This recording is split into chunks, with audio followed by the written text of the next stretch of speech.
La République du Congo a été proclamée et notre cher pays est maintenant entre les mains de ses propres enfants. Je ne suis pas né pour m'accrocher au pouvoir. L'idée est de ramener la paix. La population attend beaucoup de ce gouvernement. Il faudrait qu'on puisse réécrire l'histoire de notre pays. Je vous demande à tous d'oublier les querelles tribales qui nous épuisent.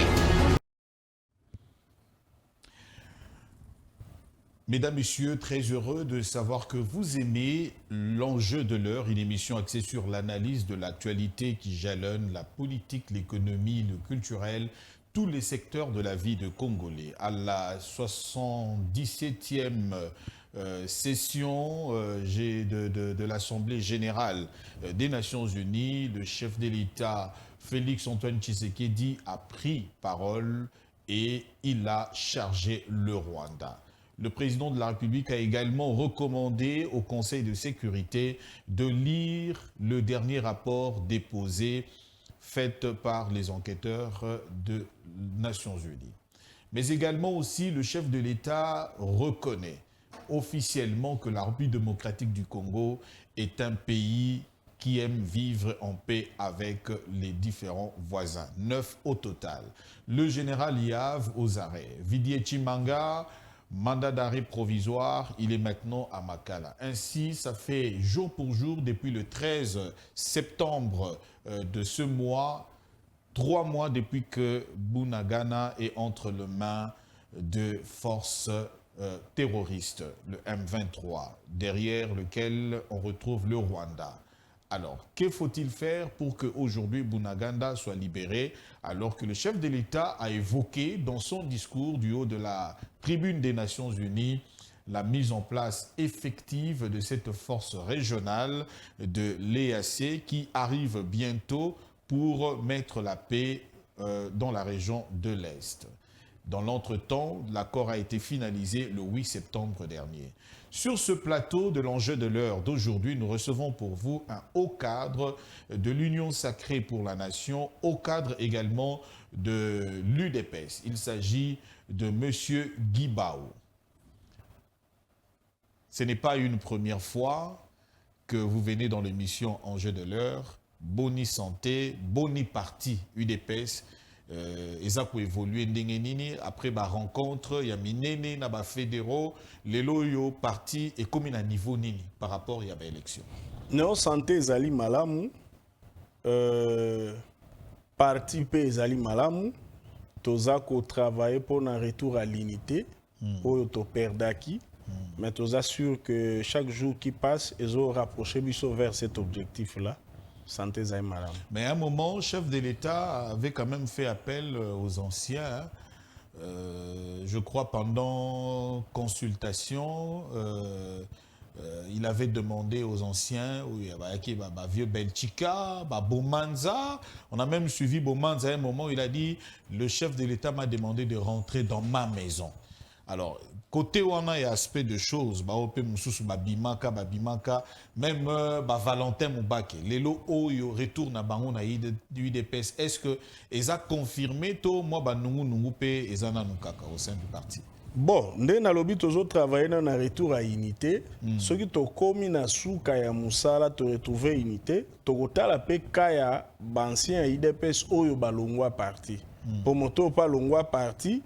Beaucoup qui sont obligés d'été à Zonga.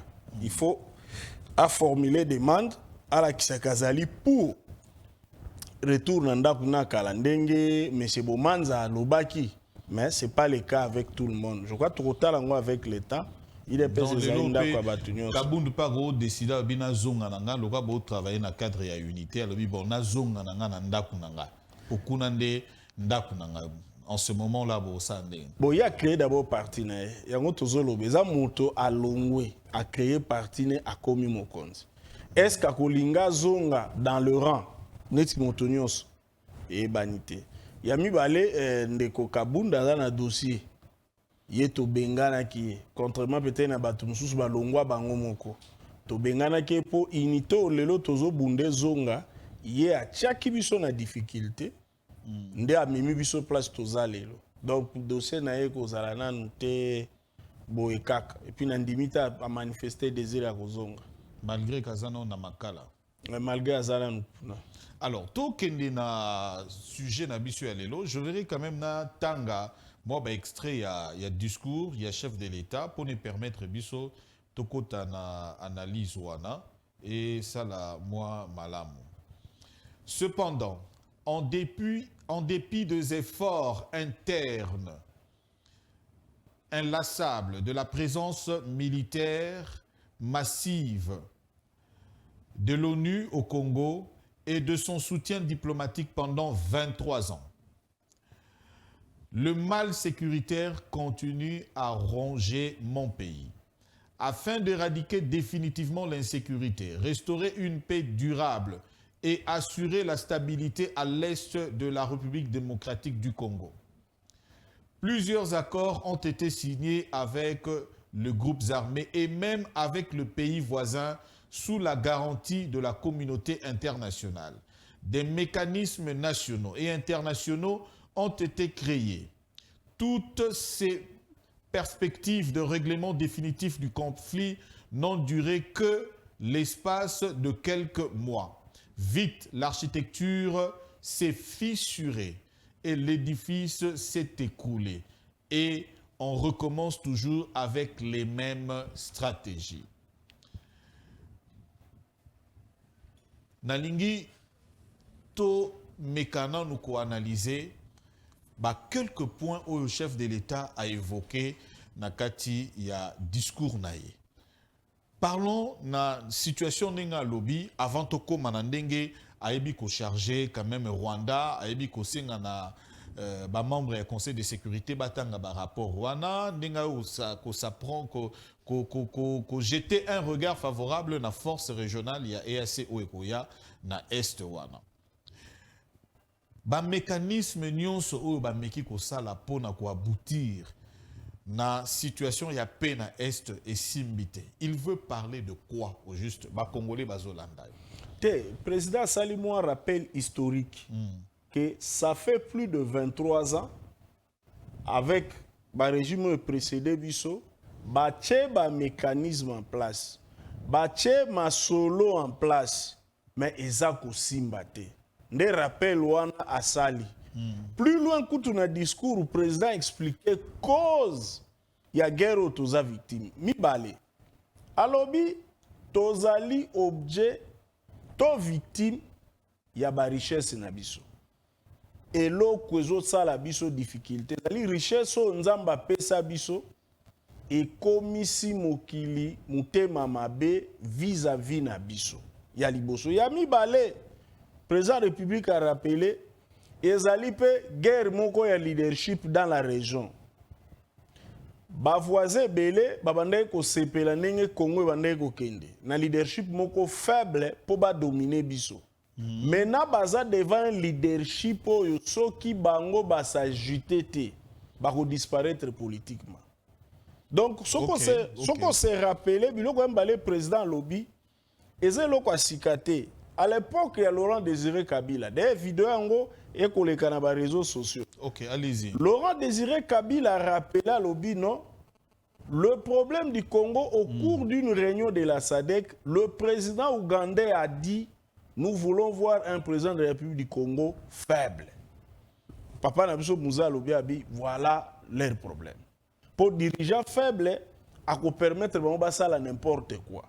Or maintenant oyo mon président Sali rappelle 23 ans l'autre côté. Faiblesse wana et outi wapi et dirigeant faible wana en fait il parle exactement il y a nani pendant tout ce temps-là. Au moins il papa Laurent Désiré Kabila. Pour balandi ba place ba problème na biso outa. Azu pouvoir le 17 mai. On leur pose un chef d'état-major rwandais, M. James Kabarebe. Pour nanini, pour armée wana ezala makasi te. Là, toza na 1997. Okay. Chef d'état-major rwandais. Armée ozala makasi te alors. Yebe na tourner akamati ba instruction à PSI. Il faut qu'on démantèle l'armée ezalaki ba bengi bango bato Mobutu. Bakena bango na kitona punition et ba effet ça qui même ba musuna liwa. Deux Mon inde grands-frères bazako. là-bas, et puis mon grand-père, et Oh puis là un là, oncle bazaka à na moi, kati kuna. bazaka na kati na Kito. Voilà ndeni Ça, au moins, je connais, bomi armée. Allez, bakamati ba grade allez. Bakomo pesa n'importe qui ba faible, bakomo koma ba konzi na armée. Sans formation. Sans formation au préalable. C'était fait à dessein. Mukoloto komi na rébellion le 2 août. Mousse Kabila boyi bango. Mbalamo ba attaqué biso ba komi ba Congo en moins de 4 jours. Bazana ba Congo. Pour ba il y avait pas d'armée. Okay. Moussa Bundi avec aide ya SADC, ba président Mugabe, ba président Namibie, ba président Angola, ba tchebiso maboko. To résister na guerre, toke na négociation à Lusaka. Lusaka, On a ministre ministre des Affaires étrangères à Kimi. Bizimakar. Voilà. Alors, si quand tu commis Laurent Désiré Kabila assassiné, Joseph Kabila zui, ba imposer dialogue intercongolais na kati ya négociation, il faut bossa la brassage armé à ba rébellion nyonso. Moni fragilité wana nyonso, ba fragiliser armée. Et malheureusement, le président Félix, heureusement Koutouna Loba, il accède au pouvoir en 2019. Si tu as l'état de lié armé, tu as l'état de lié police. Na tota moi tobenga ngo na nini na lingala moi mputu. Hein? Totie moi point pause. Mais na 2018 wana balobi que armée na biso ezalaki 8e na Afrique et comment qui déjà 8e na kati Afrique. Est-ce que eza vrai to eza likambuka bato ba koloba po baloba? Parce que na moni ozo kota dia koloba état de lieu oyo nini président akutelaki armée na 2019. Armée na biso ngara koko douter te baza bato ya makasi. Po tozana ba soda solo et histoire récente ya banda maréchal Mobutu et ko prouver pays oyo ezaki na officier à qualité. Mais armée et bandi kozwa difficulté au fur et à mesure régime politique et kokwea. Donc ngara koko douter te. En termes de hommes sérieux, militaires, tozana ba. Commandement, tozana ba. Faiblesse ezo uta mingi côté ya basali politique. OK. Bango mutu bazo boma armée. To pesa ndakisa. Soki bomoni population a gangi pendant les 18 ans ya reine sénateur à vie Joseph Kabila. Ba traître bazan armée. Ata sanction mon côté. Ozo mona difficulté armée. Bako bunda ba okene na front bazongisa ba ennemi baza trahi par certains officiers. Mais bahi politique bako sala te forte ya kopesa sanction. Kunda akimaka ndenge nini na 2012 tant ba encercler ba kangaye. Tango MONUSCO aye kozwaye aye ajongisi ebe na bunangana wana 2012. Qu'est-ce qui c'est? En fait, il y avait de trahison, il y avait quoi na kati vraiment ya eloko. Il y a détermination ya ba militaire na biso sans beaucoup de moyens, il faut le préciser. Ba zongisi bango sima. Bien sûr, un accompagnement diplomatique. Oui, yaki. Okay. Mais tala RSI, basodo yo babundi po kunda zonga. Atamba note. Ya encouragement. Au moins place na zolo bake, ba politicien mutu ba wande ko boma armée. Po mutu onyo sa sale fierté ya armée congolaise na est. Obandi ba mbuza mabe. Obandi ba mabanundala. To célébrer bangote. Attends, moi, bataille moko ya journée, ba repousser, on a toujours droit à médaille. Oui, faut to célébrer bangote. To pèse exemple na ba soda musu baza ya troupe, mais l'autre côté. Si quand on fait Tshisekedi azui, azui ango na ba condition wana, abandi ko renforcer armée. Po yonde ya la keloko munene sala ka état. Biso nyonso atobanga ke États-Unis pona nini. Pour te dire que baza mesure n'armée na bango basalo balingi na pays o bako décider. Si ko biso instrument ko ça la force na biso pendant des années bapaya na complicité na certains Congolais ba lalisango. Mais malchance na bango ba envisager quitter existence a fait Tshisekedi comme chef de l'État. Mais na toza ko zongisa armée na place nango. Mouké, au moni côté militaire, justice militaire, ba procès ça ko salema pour na ko condamner bana mboka bazana conscience te ba ko traiter les général Yav bazana prison, pourquoi? mais balobi intelligence na service étranger biloko ngo wana tozo vivre eye banaki batu ba dénonçaka ba militaire à troupe baza ko dénoncer aucune réaction. Maintenant avec Félix Tshisekedi président de la République c'est du sérieux. Faut hors de zone armée na biso. Donc 23 ans yango ozolobela. Donc scénario nango yango ozolobela. Yango 23 ans wana. Tozongaka na même situation. Même situation. Mais dans l'autre-temps bamampinga bakokweya makile kosopana pona ekolo. Mais bao bakufi wana ebele na 23 ans wana. L'État congolais a osa nini pona ba famille na bango. Bamisusu bao bimisa bango na bandako na bakon. Eza biloko zo sala passe. Bana misusu bakomi ba shege. Mais tata na ye akufi po ete lelo yo kimi evana na Congo. Po soki armée to police balobi 24 heures kaka lelo yo ale. Bakanga bisaka basa eloko moko te to ebite nini koya. Te wane sili na biso. Wane sili eza biloko ezo sala pasi ndo moni tozo bunda à travers l'opportunité honnête bozo pesa biso to s'exprimer. Très bien. To rappeler na population sans sa patriotisme. Kaka population te na biso bato ko sala politique. Bato nyonso baye ba avenir na biso. Eza ko dépendre na conscience na biso national na armée ya makasi oyo kosunga. Sinon te to kozala na passe. Donc l'État congolais soki to stabiliser ba makambo, il faut une place d'honneur na ba militaire o ba sopi makila na bango pona Congo. C'est important. Soki to lingi lobby, to senga bilenge belé baya na armée, ba mona ndenge toza ko célébrer ba ba mipesi pona ekolo. C'est important eloko lobby wana. Mais zape na programme ya président de la République, mais to lingi to poussa na nu kimie zonga. Poza biloko ba célébrer na kimia. Guerre sili to bandi ko ebisa bana bomoni aveni songolo. To pesa ngo komba so kombo ya soda songolo pakala po asala boy asala boy. C'est important l'histoire. L'histoire. Au moni bazo sala tout babo ma histoire. Nete loko ezate. To ko rappeler histoire na biso.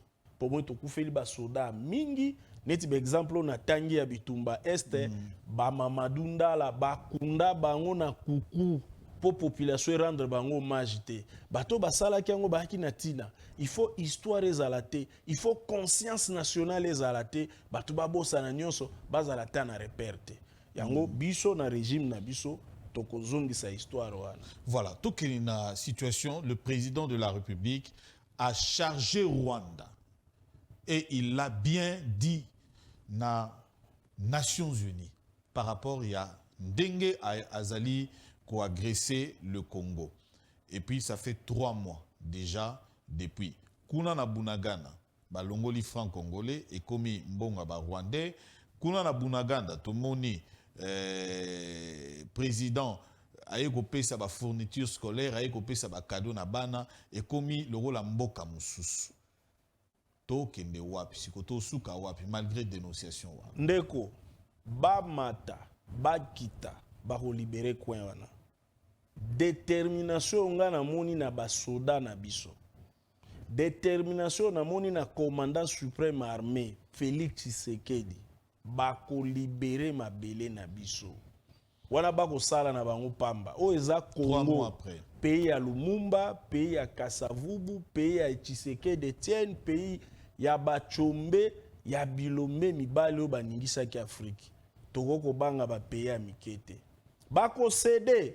Oyebi eloko kitoko na discours ya président. Président Zalaki clair na oni. Ache oni devant ses responsabilités. Alobi na oni crédibilité na bino fitir et vandi na manière à résoudre le problème à Congo. Siko total a lobby réaction à président Kagame à zangi argument. Ça aussi c'est une première. Régime a fait Tshisekedi mutwe tche Kagame na difficulté. Chaque sortie à président Félix Tshisekedi, président Kagame soka na réponse argument zate. Parce qu'au moins na union pour le renseignement 18 ans et les bien sûr coup de chapeau 18 ans les qui ezalaki soki président Kagame sali ba FDLR baza na Congo. Président Félix Eraya lobité ndeko yaka toluka bango ensemble. Ba luki ensemble les deux armes ba benga opération conjointe. Ba bande ko critiquer ba stratégie à président Félix T. To sali opération conjointe ensemble. tokangi bao tokangi tozongisi bao na Rwanda na ba famille na ba maintenant il y a ko belela oh non il y a le FDLR au Congo yango président Félix alobi atangela biso maître carré oya moni ba FDLR fantomatique ba attaquer to soldat congolais a attaqué tellement bazate président Kagame na réponse nae oh non faut solution politique to éviter ko tanga azana réponse loko moko ba congolais ba Rolanda biso ba comprendre 23 ans lelo oyo situation ya Rwanda na ndenge déstabilisation ya est to ba 28 ans depuis 94 mais au fungoli mo eloko moko wa est-ce que ba FDLR ango ba FDLR si bazo ata centimètre moko ya carré ya Rwanda ke bon tolingi to déstabiliser ba koti pe na Rwanda bazui est-ce que c'est salema ou bien toyoki attaque ba koti na village moko wana ba bomi ba toto ba sali likambo boy na ebité na 28 ans o ce que c'est salema et salema ko ba congolais pe ba fungola moi miso ba sosola ba makamsu ndenge komi lelo wana eloko muneno lobi po ebande kozala ndenge nini gouvernement na biso koto neleko ya sénateur Kabila ezana batu ba servaka président rwandais ba prétexte bazana ba interam même sozo entretenir ba ennemi ya voisin mais basalaka pas action basalaka te ba entretenaka po Kagame azalaka na droit ya ko traverser Congo loba je suis à la poursuite des génocidaires rwandais nde président Félix est un stratège alobite ndeko yaka ngala lingi kimia to luka ba FDLR ngana yo normalisation ba relation diplomatique ezala ki bon on a nommé les ambassadeurs voilà. To luki ango bo sali opération conjointe esili maintenant abimi polele tant ba calculer na liro Félix Tshisekedi azoya nous allons disparaître to entretenir M23 pour exister tant qu'on négocier na to senga brassage ba kota na armée police, service à renseignement, gouvernement, pour bakoma parti politique, tozongeli. Ah wana ba kite malchance. Félix Tshisekedi mutaza commandant ya suprême armée. Biloko ane kosala maisute. Nde président Félix abandi M23 mouvement terroriste. Conséquence à mouvement terroriste boko négocier na bangote. Nde omoni sali panique. Akena Nairobi alobi ba mouvement rebelle baya. So baza ba congolais, je suis leur chef. Baya to solo. Des difficultés rwandaises ce que tu mis problème na niveau ya ONU et population comprendre tous a une solution sur le plan diplomatique et sur le plan militaire armée na biso à la renforcer OK des soucis yangwana ti kimie kozonga donc to ko récupérer ba eteni ya mabele na biso secrétaire général il y a Nations Unies le portugais Antonio Guterres alobara français qui toque. C'est parmi les langues à maîtriser. À sali déclaration claire. Nalingi to ça la parallèle na français n'enge balobaka, bandeko bele balobaka parallélisme entre déclaration ya Guterres et ko coïncider 48 heures après, le président prend la parole na tribune ya Nations Unies, ayebi ko chargé en même temps bandeko ya Conseil de sécurité oyo batangaka rapporté depuis ba expert ya Nations Unies ba déposer un rapport. Le dernier rapport en ce qui concerne le Congo, oyo ba oti ko déposer a recommandé bango au nom du peuple congolais batanga rapport wana. Pourquoi batanga rapport wana te? De 1 de 2. Pona nini secrétaire général des Nations Unies a commis un niveau oyo pendant toutes ces années ba millions congolais et gouvernement congolais ndé afutaka ba casque bleu wana gouvernement congolais ndé entretenaka bango lelo oyo komi théorie mususu bazana makokite yako bengana ba M23 po M23 zana ba armes sophistiquées oyo eleki kutu MONUSCO yemoko to table nanu bato bakolanda biso bayeba nanu ko fungola nanu mayele na likambo wana mibale wana tokende nanu gibao te makambo wana ezali makambo ya mawa komona secrétaire général la ONU asala o babengaka na pour une fois dans l'histoire avait de l'impuissance. Donc, au fait, le secrétaire général n'a évité ce qui a calculé qui va conséquence à bas propos nae apesi ba manifestant congolais raison. Tango balobaki ke MONUSCO aza en mesure à sécuriser biso te. Ya ndimi abia eza bosolo biso to kokate armée wana M23 za na minduki bakozwa ngo quelque part. Wapi o quelque part aza kotanga kombo te. Lokola toza na diplomatie biso to koloba makambo ne mingi te. Mais tolinto faire comprendre kaka na population que ONI ezalaka pe champ d'action ya ba intervention ya ba état ebele diplomatiquement parlant pour na kocha batu mabaloba ba orienter makambo na ndenge na bango. Mais place eze sengo mingi ni loko ezanini na ba solution ya secrétaire général aza kosenga dialogue RDC Rwanda Uganda. Donc il n'y a pas identifié problème. Solution est 5 3 pays vendre. Mais 3 pays faut vendre pourquoi? Mais tripartite toi et ça les m'a déjà dit. Mais si quoi dimension Félix Tshisekedi a memi bango, on va benga do mur. Il faut tomber ta carte sur table. Problème na bino ezani. To solo la siko. Nde place ba bimi polele ke baza batu bayaki effectivement pour na ba richesse na biso. OK. Nde problème yango wana. Mais biso to tiki bango te. Président République a la détermination à nango pour na ko ramener la paix par rapport à ba attitude automoni kuna na Nations Unies. Alors, nangi natanga élément moko au porter réaction na ba Congolais parce que zo l'Obama.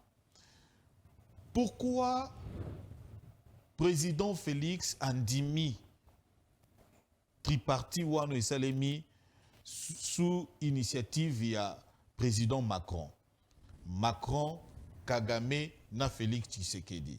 Pour na nini alors que déjà solution déjà y est déjà pesaki du haut de la chair ce qu'il faut faire. Alors natanga note il y a direction à communication, service à communication, il y a présidence de la République. À l'initiative du président de la République française, Emmanuel Macron, les présidents de la République démocratique du Congo, Félix Tshisekedi, Tshilombo, et de la République du Rwanda, Paul Kagame, se sont entretenus le mercredi 21 septembre 2022 à New York. Les 3 chefs d'État ont marqué leurs préoccupations face à la recrudescence des violences dans l'est de la République démocratique du Congo et leur résolution à apporter une réponse régionale et coordonnée à la menace portée par les groupes armés terroristes dans la région. Afin de réunir les conditions d'un dialogue franc et constructif nécessaire à la relance de la coopération entre les pays de la région et conformément au processus de Luanda, ils ont convenu d'agir de concert pour obtenir le plus vite le retrait du M23 de toutes les localités occupées et le retour des déplacés de guerre de ces localités à leur domicile avec l'appui des Nations Unies et de leurs partenaires de l'Union africaine, de la communauté de l'Afrique de l'Est et de la conférence sur la région de Grand Lac. Ils ont également convenu d'intensifier durablement leur coopération pour lutter contre l'impunité et mettre un terme à l'action des groupes armés dans la région des Grands Lacs, dont les forces démocratiques pour la libération du Rwanda, FDLR. Ces efforts s'inscriront dans le cadre des initiatives régionales de paix existantes, notamment le processus de Nairobi. C'est du déjà vu d'être le Bahanguna français. Ce sont les mêmes termes, les mêmes histoires. Donc, nega rotoloba, on a que tokozonga kaka siko ekomi ba français Macron, ne moutaye siko lui bon boya, bon botala boy. Les FDLR, alors que le président Assi a dénoncé déjà ba makambouana.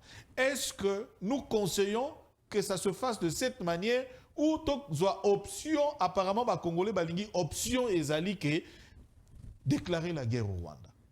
Il faut balandi baye beloko moko. La RDC est faire partie de la communauté internationale.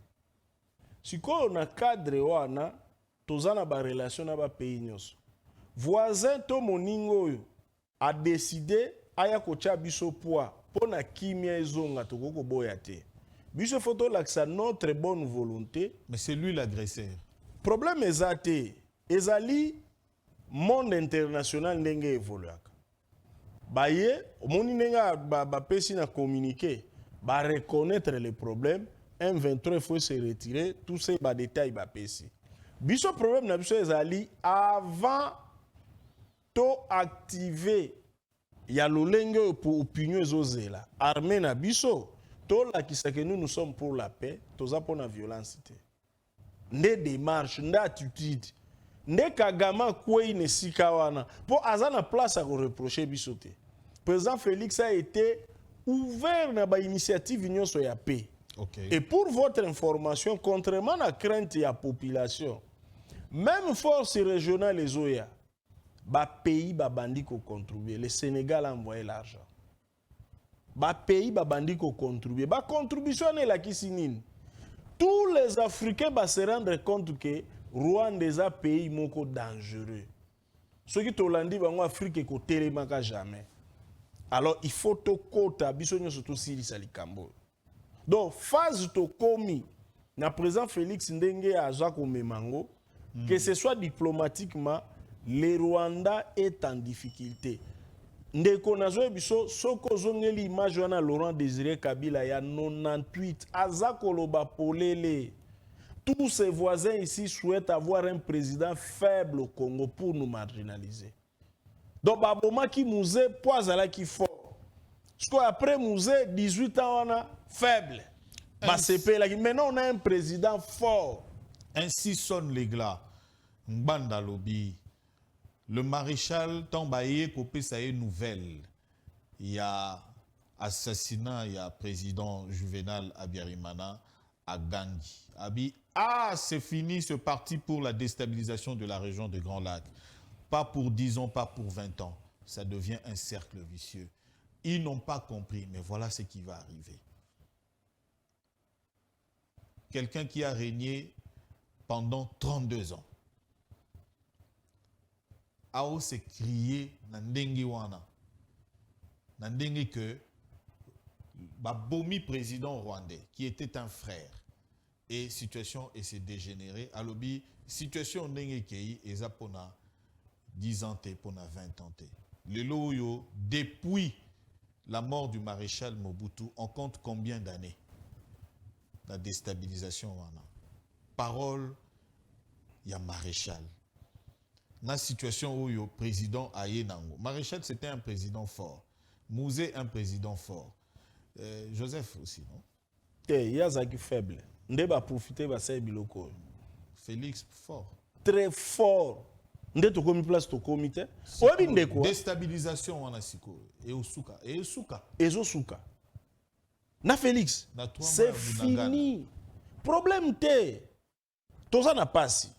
Po eza bandeko ya biso. Mais tozo kende nango na suka. Po sur le plan diplomatique et monani polele. Na réponse na ye na secrétaire général a oni mutuaza ne loko ko reprocher RDC azate. Et monani polele. Siko etikali kaka to sali be fort kuna et puis be fort na armée na biso. Obe loko lobi ya maréchal Mobutu. Il peut singana mawa. Na sala pe révélation. Allez-y. Allez-y. Papa Etienne Tshisekedi. Tango guerre wane bandi. Toke komona e. Aibisi biso alobi, il ne faut pas souhaiter une victoire militaire de l'AFDEL à Kinshasa. Si AFDEL arrive à Kinshasa, arme à la main, c'est fini pour notre pays. Mais Nakoko Lobano n'a croyé qui était. Ndebo moni papa Tshisekedi asale loko batu ba comprenate ake nis kota la maréchal Mobutu. Toyo kana, to créer cohésion interne pour empêcher une victoire militaire à Kinshasa. Akoma penis, amoni maréchal, bazongiawa, ba tourner en Mburiki. Naba Congolo conscience ezakite. Chacun avait sa milice en ce moment-là. Victoire militaire et RE tilelo. Maréchal a monaki, mais malheureusement Zaki malade. Il n'a qu'une possession de toutes ses facultés pour jouer rôle. Pour papa Tshisekedi a monaki ayebisanga. À l'époque Nazaki encore na ba structure à jeunesse à parti, n'a que discuter na. Président, nous attendons l'arrivée de Laurent Désiré Kabila à Kinshasa. Il m'a dit il ne faut pas souhaiter ça. Alors, il y avait une intervention, il y a le Sphinx qui disait à son frère, Laurent Désiré Kabila, Tango Akomi Alobi, facture na bango eza combien? Tofu tapo bakende. Justement, atikala na logique wana que tant que bakoti kala, c'est fini pour nous. Yango azwa ki initiative wana ya rende luka Laurent Désiré Kabila. Ba empêcher.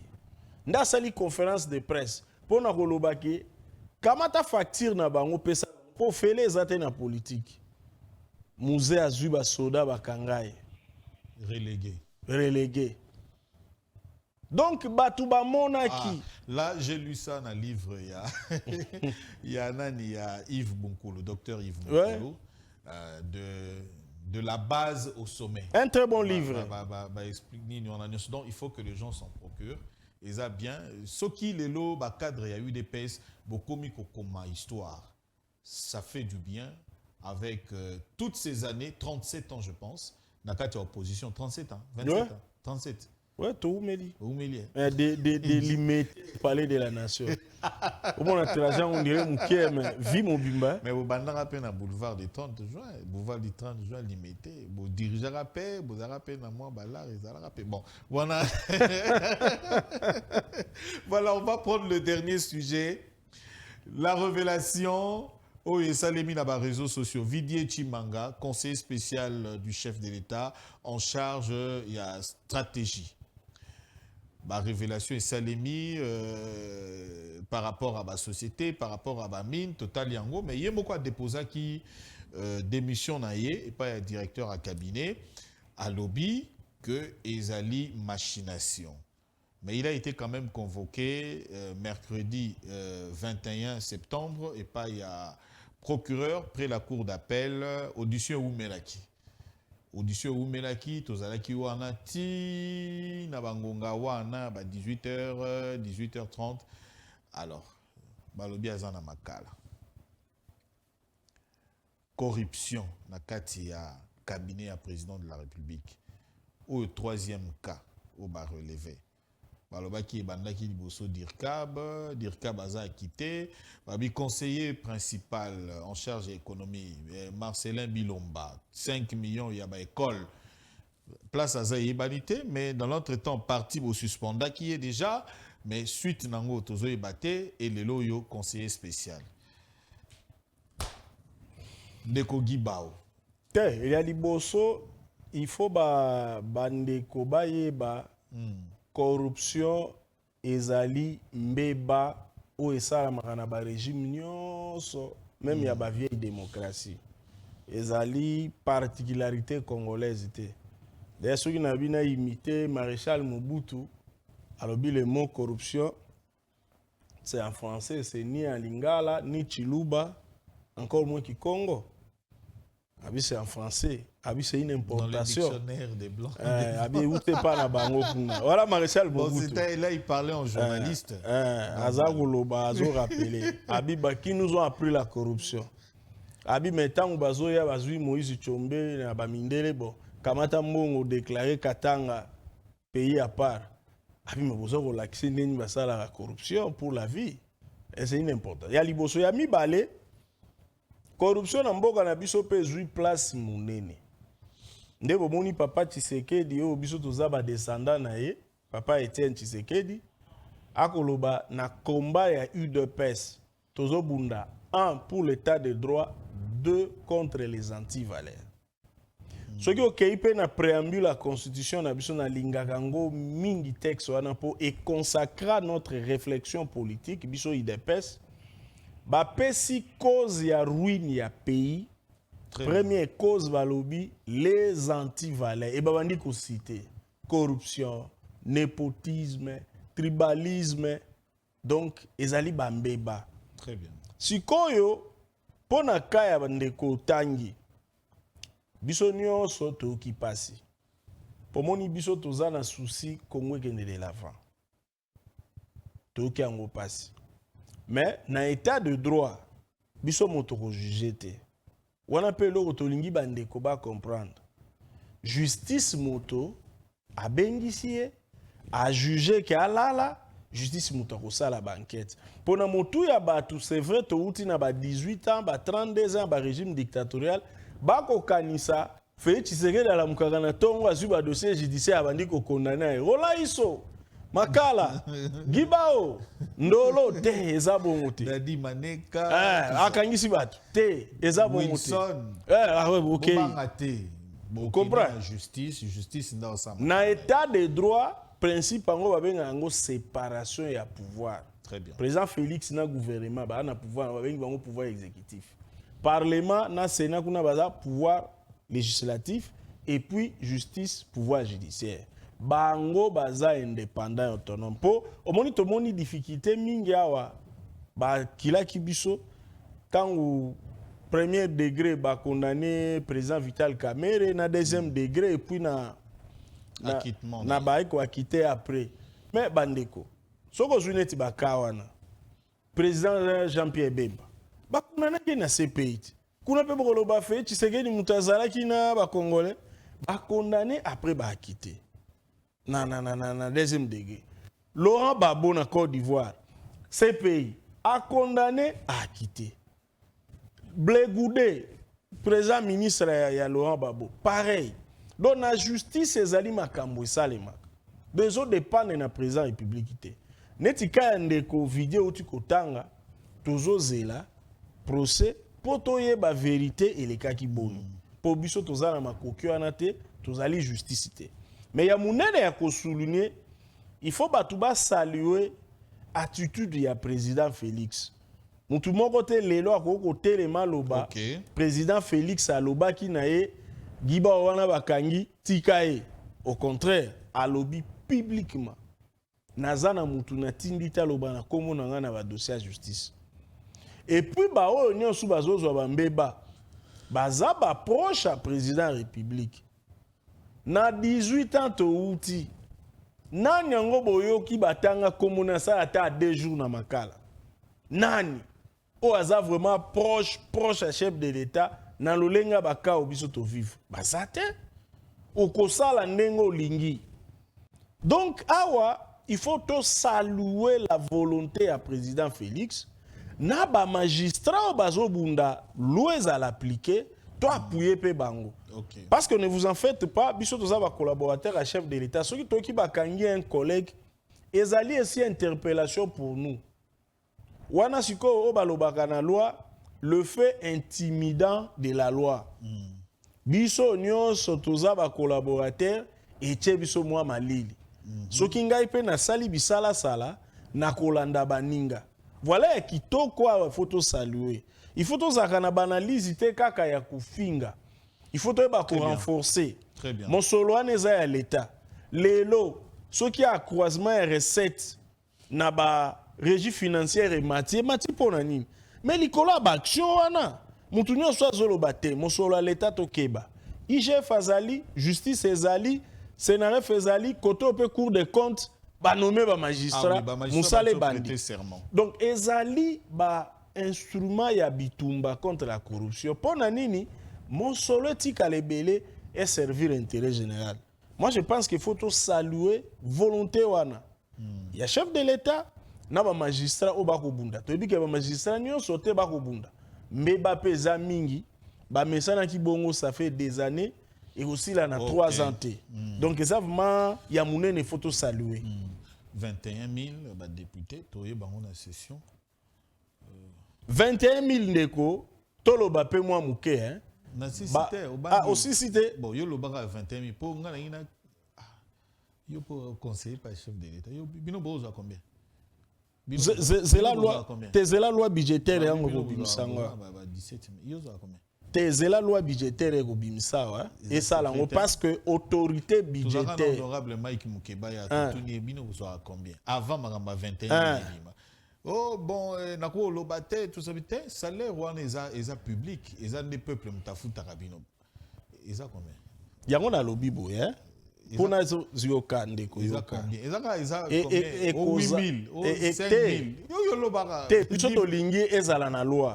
eza na loi budgétaire. Mais moto asalaka loi budgétaire. Mais na ndenge déjà yo au percé.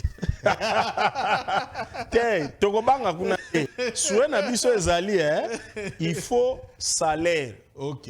Il y a agent de l'État, ba fonctionnaire, ba militaire, ba policier et mata ezala ne kara makasi te na biso bato saka politique. Wana bitumba biso neti biso IDPS. Débat à salaire ko bangisa biso te. Pour moto nyonso ayebi que majorité ba combattant IDPS baza ba chômeur. Donc tango baza ba chômeur elaki que peuple congolais aza na chômage. Donc IDPS ako lingate bandeko yaye bato yaye ba connaît ko démérer na situation wana. Voilà combat pourquoi combat est plus global pour tout ça les lots quoi. Donc il y a dimension wana. Il faut pas mettre la tout salaire auto zanango. Mais il y a une autre dimension député à voter la loi à exercer le contrôle. Azo que contrôler nan gouvernement. Agen de contrôler nan entreprise à l'état. Yo kotinda député agen de contrôler comité de gestion ya GKMI. Maboko pam. Makusala biso musala ta kozonga ba pied kanyaka eto bandiko lela ba député ba sala ke côté. Donc il y a un souci salaire à petit peuple. Et mata et kareza moulaïte na bato politique et l'autre souci ba politique ba député to futa bango malonga po basa musala na bango. Ndeko Giba o soko tali objectif ya caméra na situation tozanango actuellement. Message nini oko yebisa peuple lelo na makambo ezoleka na bunagana et puis pona social ya peuple caméra za liboso. Message eza ya prise de conscience. Ba Congolais bandeko nanga tozwa conscience. Nous n'avons que ce pays, le Congo. Et nzambe mutu a permettre to bota mao. Nzambe mutu a permettre to tikala pona ba ba voyager te. Sinon ningo permettre biso nyonso to voyager. Alors mboka ngwa pesi biso to bongisango. Toloba lokola ba Kristu balobaka bo prier na kimia ya pays po kimia na bino ezo dépend na kimia pays pona ba Kristu. Donc to bunda pona pays na biso. To zala na amour ya pays na biso. To soutenir chef de l'État parce que ce qui to soutenir yete yende commandant suprême armée to tche liboso na biso. Na FARDC za simanae to kozanga place a kopema to kobandaka kolela. Même ba salaire tozolinge mata et ko mata mingi te po mbongo nyonso ezokende na guerre, l'effort de guerre et kende na front. Donc bolingo mboka ezala parce que il y a des actes ozo sala biso mawa ba acte net ya trahison. Omoni officier munene ya mboka abengaka na eba paya. Ako gagner nini? Lelo soki okay ibana na okotika ba na situation nini na pays nini?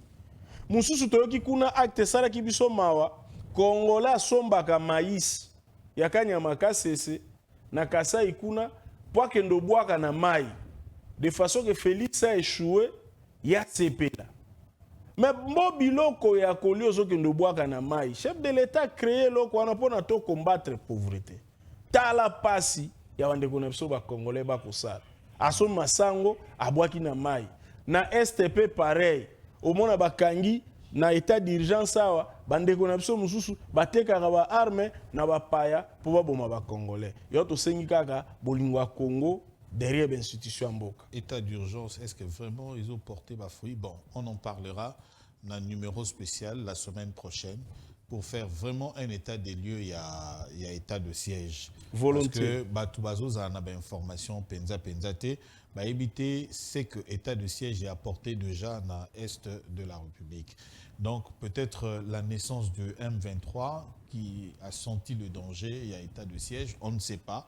Mais on va en parler dans une émission spéciale. Vous avez suivi avec beaucoup d'intérêt un haut cadre de l'UDPS, Guy Bao, qui a un parcours et aujourd'hui, vous avez pu comprendre par rapport à l'actualité. Mesdames, Messieurs, merci d'avoir été nôtres dans Tosung, dans Enjeu de l'heure, émission, il y a analyse et actualité, et puis la télévision Tosungana. Au revoir et bonne suite de programme. Merci.